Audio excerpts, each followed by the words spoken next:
everybody. Happy Thursday. It is I, your songwriting partner, your co-producer, and as always, your friend, Joe Seavey. And again, guys, happy Thursday. And Thursday is part 2 of our creative writing class. And this one is called Picture This. What is Picture This? Well, picture this is when I give you an image, a photograph, something, anything, a Google image, a painting, a photograph, a comic strip, anything with a picture but with no words, and you have to write a chorus for it based on what you're looking at. It should tell some sort of a story, the picture, whatever the picture is, should tell some kind of story, okay?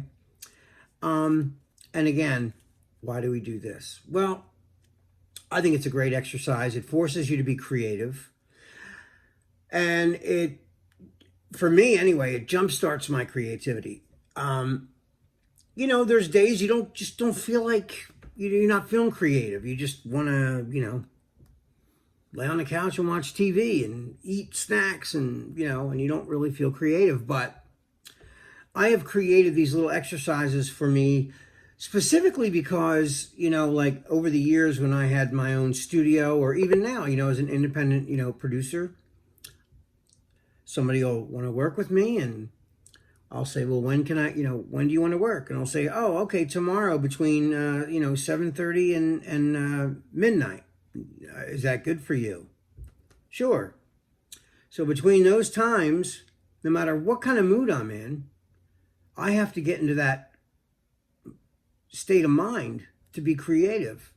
Because, and one of the ways I turn that on is sometimes these kind of little exercises. And, where I'll look at an image and all of a sudden that image will just make me think about something, or I'll even see a movie, or I'll listen to another song, another artist, or,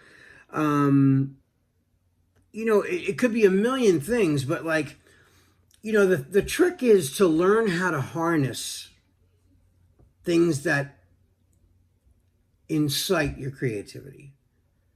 Everything around you really can be an influence or a jump-starting influence if you need that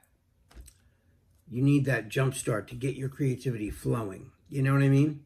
And, I've always, we've done this in class even, before COVID, when we were in, a classroom setting, as songwriters.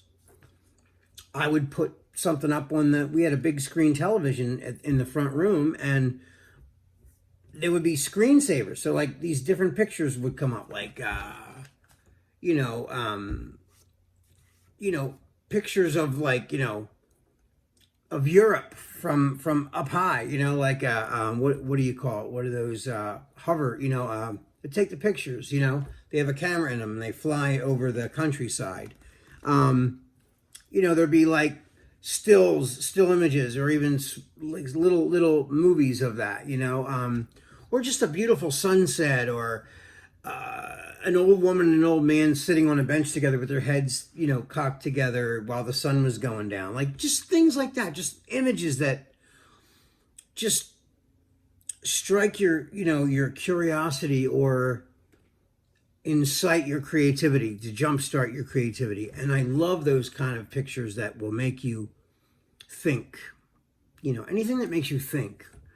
And when you do this exercise, again, just like the ghostwriting, this is not something that you can do while you're multitasking, while you're, balancing your checkbook, or being on hold at the DMV on the phone while you're doing, no, I don't want you doing any of that.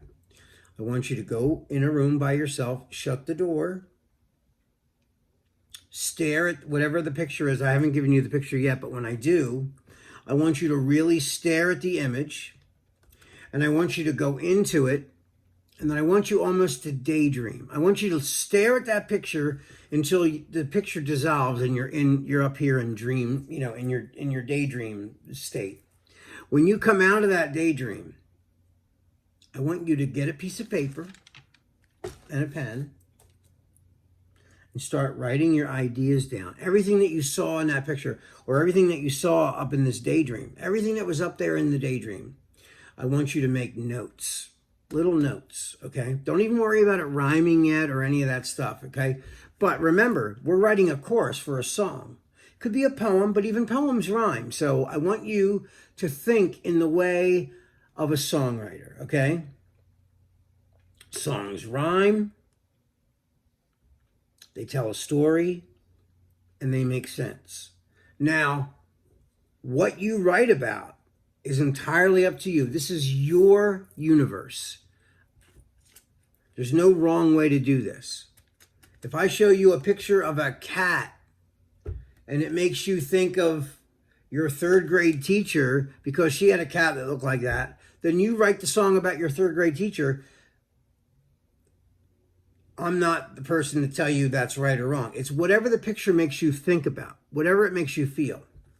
Now, a lot of times, I want you to write down what's in the image, but then I want you to also write down what it makes you think about. If it makes you think of something else that happened in your life, write that down, you know? And, you know, write all the points of it. You know, if there's like a certain color that's in the picture above all the other colors, point that out. Okay? Like I said, don't even worry about it rhyming yet. We're not even there yet at that point. Okay? And then I want you to, so what I'm going to do is I'm going to pull up the picture right now so you can take a look at it. So here is the image. Here it is.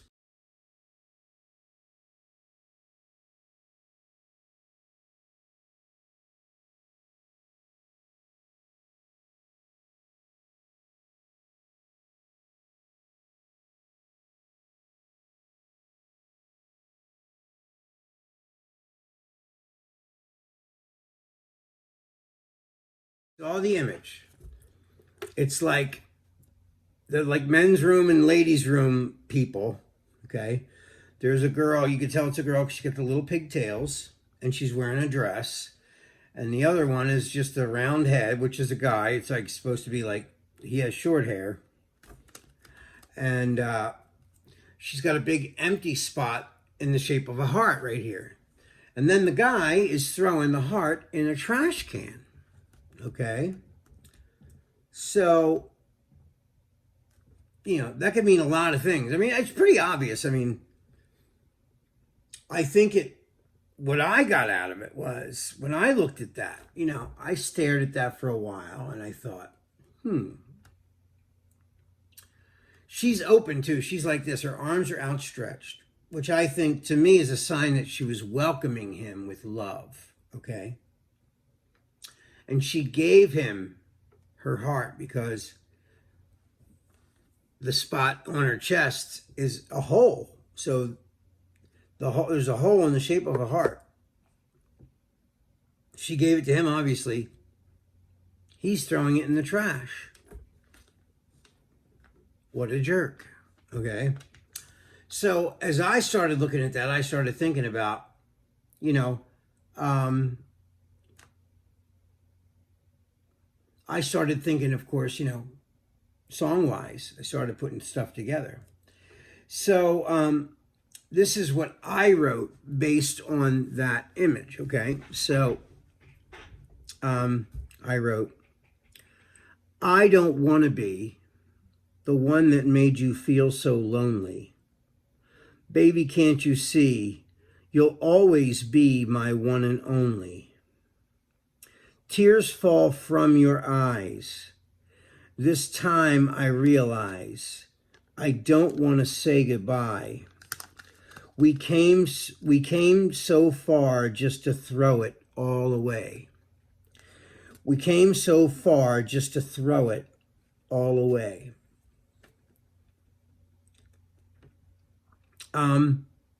Yeah, when I think that, you know, even though he is throwing it away, I was thinking maybe there's a chance that they could reconcile, because that's where I went in my imagination. The picture started me up, but it didn't finish the consequence. So I came up with a different ending, you know, from what the picture's showing me. You know, So again, I'm going to tell you the lyrics. I don't want to be the one that made you feel so lonely. Baby, can't you see? You'll always be my one and only. Tears fall from your eyes. This time I realize I don't want to say goodbye. We came so far just to throw it all away. And that's what I wrote. All right, guys. Well, guess what? I can't wait to see what you wrote for this picture. You guys have been killing me with your great lyrics. So I cannot wait to see what you guys come up with for this. But that is all the time we have for tonight. But this is your songwriting partner, your co-producer, and as always, your friend Joe Seavey signing off. I love you guys. Be safe. And again, I can't wait to see what you wrote for this. So tomorrow, I'm going to come up with a melody for this. So come on back tomorrow night so we can write a melody to this. All right, guys, that's all we got for tonight. Love you. Peace.